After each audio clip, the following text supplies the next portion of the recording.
اللہ اللہ اللہ لا الہ الا ہو۔ اعوذ باللہ من الشیطان الرجیم، بسم اللہ الرحمن الرحیم۔ سرکار دو عالم صلی اللہ علیہ وآلہ وسلم نے ارشاد فرمایا، اگر تم بیمار ہو جاؤ تو اس کا علاج صدقے سے کرو۔ حضور علیہ الصلاۃ والسلام نے ارشاد فرمایا کہ اگر تم بے روزگار ہو، غریب ہو، اللہ کی راہ میں خرچ کرو، اللہ تمہیں غنی کر دے گا۔ سامعین محترم، جو اللہ کی راہ میں خرچ کرتا ہے اس کو انعام کیا ملتا ہے، اکرام کیا ملتا ہے، اسے صلہ کیا ملتا ہے۔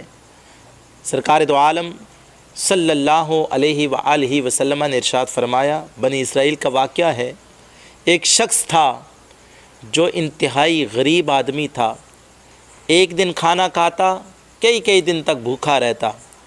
اس نے اللہ کی بارگاہ میں عرض کی، باری تعالیٰ کہ ایسا کیا معاملہ ہے، ایک دن کھاتا ہوں، کئی دن بھوکا رہنا پڑتا ہے۔ تو اس شخص نے جب حضرت موسیٰ علیہ السلام سے جب یہ بات کہی اور کہا کہ اللہ سے پوچھیں کہ آخر معاملہ کیا ہے، تو حضرت موسیٰ علیہ السلام نے اللہ کی بارگاہ میں عرض کی، تو اللہ نے فرمایا، موسیٰ یہ بندہ بڑا غریب ہے، زندگی اس کی میں نے بڑی لمبی رکھی ہے، رزق اس کا بڑا کم ہے۔ تو جب اس بندے کو حضرت موسیٰ علیہ السلام نے یہ بتایا تو وہ کہنے لگا، اللہ کی بارگاہ میں یہ عرض کریں، میرے حصے کا جو کھانا ہے، میرے حصے کا جو رزق ہے، وہ ایک بار میں مجھے دے دیں، روز روز مجھے اس کی آرزو تمنا نہ کرنی پڑے۔ جب یہ بات کہی تو اللہ نے فرمایا کہ اے موسیٰ، اس بندے کا رزق اس کو دے دیتے ہیں۔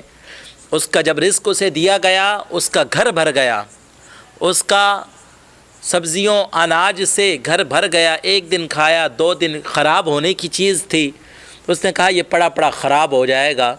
پھر اس بندے نے وہ اللہ کی راہ میں دینا شروع کر دیا، جو غرباء مساکین تھے ان کو کھلانا شروع کر دیا۔ تو روز اللہ تعالیٰ اس کو فروٹ، پھل، سبزیاں دیتا، وہ خود بھی کھاتا، لوگوں کو بھی کھلاتا۔ حضرت موسیٰ علیہ السلام کا پھر گزر ہوا، آپ نے پوچھا کیسا گزر ہو رہا ہے؟ تو شخص کہنے لگا، اللہ دے رہا ہے، خود بھی کھا رہا ہوں، لوگوں کو بھی کھلا رہا ہوں۔ حضرت موسیٰ علیہ السلام نے اللہ کی بارگاہ میں عرض کی، باری تعالیٰ معاملہ کیا ہے؟ یہ بندہ تو بڑا غریب تھا، مسکین تھا، اس کے حصے کا اسے رزق مل چکا، ایک ساتھ آج رونق لگی ہوئی ہے۔ اللہ نے فرمایا، بندہ تو بڑا غریب تھا، مسکین تھا، اس کے حصے کا اسے رزق بھی دے دیا، لیکن اس بندے نے میرے ساتھ تجارت شروع کر دی ہے، میں اس بندے کو دیتا ہوں، یہ میری راہ میں خرچ کرتا ہے۔ تو لوگوں، اللہ کی راہ میں خرچ کرو، اس سے آپ کا مال کم نہیں ہوگا، مال بڑھے گا۔ آپ اندازہ یہاں سے لگائیں، اگر پچھلے سال کسی نے 10,000 روپے زکوٰۃ دی ہے تو آئندہ وہ 20 ہوتی ہے، 5,000 نہیں ہوتی۔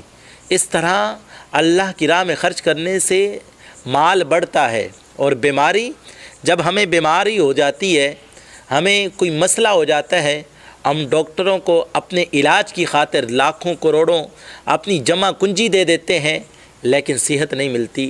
جب اللہ کی راہ میں خرچ کرو گے، دنیا ادھر سے ادھر ہو سکتی ہے، لیکن میرے مصطفیٰ کریم علیہ الصلاۃ والسلام کا فرمان کبھی غلط نہیں ہو سکتا کہ جب آپ اللہ کی راہ میں خرچ کرو گے تو اللہ تعالیٰ آپ کو صحت عطا فرمائے گا، اللہ تبارک و تعالیٰ آپ کی روحانی جسمانی بیماریوں کو دور فرمائے گا۔ لوگوں، صدقہ کیا کرو، دنیا کے اندر یہ فائدہ ہے کہ اللہ آپ کا رزق بڑھا دے گا، اور دوسرا فائدہ یہ ہے کہ اللہ آپ کی بیماریوں کو، مصیبتوں کو دور فرمائے گا، اور تیسرا اس کا فائدہ یہ ہے کہ اگر کوئی مسجد بن رہی ہے، آپ نے وہ مسجد بنوا دی، جب تک وہ مسجد قائم و دائم رہے گی آپ کو اس کا اجر ملتا رہے گا، یہ آپ کے لیے صدقہ جاریہ ہے۔ جب تک اس مسجد کے اندر نمازیں ہوتی رہیں گی، جب تک وہاں بچے قرآن کی تعلیم حاصل کرتے رہیں گے، جب تک وہاں دین اسلام کی اشاعت کا کام، ترویج کا کام ہوتا رہے گا، آپ کو اس کا اجر ملتا رہے گا۔ دین اسلام کی سر بلندی کا کام ہوتا رہے گا، اس کا اجر آپ کو ملتا رہے گا۔ تو لوگوں، اللہ نے مال دیا ہے تو اس کی راہ میں خرچ کرو۔ حضرت عثمان غنی رضی اللہ تعالیٰ عنہ وہ شخصیت ہیں کہ جنہوں نے کئی بار حضور سے جنت خریدی۔ مثلا مسجد نبوی کا معاملہ آیا، حضور نے فرمایا، کون ہے یہ جو جگہ خرید کر مسجد کے لیے وقف کر دے، میں محمد اسے جنت کی ضمانت دیتا ہوں۔ حضرت عثمان غنی نے جگہ خریدی، عرض کرتے ہیں یا رسول اللہ میں نے خرید لی، اب وقف کرنا چاہتا ہوں، کیا میرے لیے بھی جنت ہے؟ حضور نے فرمایا ہاں تمہارے لیے بھی جنت ہے۔